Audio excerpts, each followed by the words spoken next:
আমি মনে করি তার মূল কারণ হচ্ছে গিয়ে আমাদের জনগোষ্ঠী জানেই না বা আমরা জানাতে ব্যর্থ হয়েছি যে ইসলামী রাষ্ট্র ব্যবস্থা কেন প্রয়োজন বা এর কল্যাণকর দিকগুলা কি কি।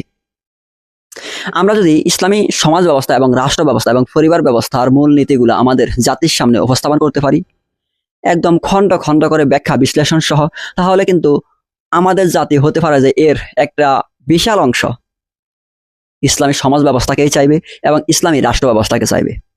কারণ ইসলামী সমাজ এবং রাষ্ট্র ব্যবস্থা ব্যতীত এত সুনিপুণ শাসন ব্যবস্থা, জীবন চালানোর প্রক্রিয়া, জীবন অতিবাহিত করার মতো যেই বিধান, সে অন্য অন্য কোনো বিধানই তা দিতে পারে না।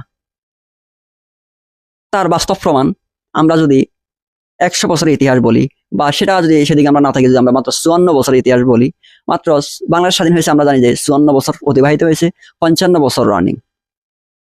এই 55 বছরে বা 54 বছরে মানুষ কি পেয়েছে? রাষ্ট্র থেকে মানুষ কি পেয়েছে? সমাজ ব্যবস্থা থেকে মানুষ কি পেয়েছে?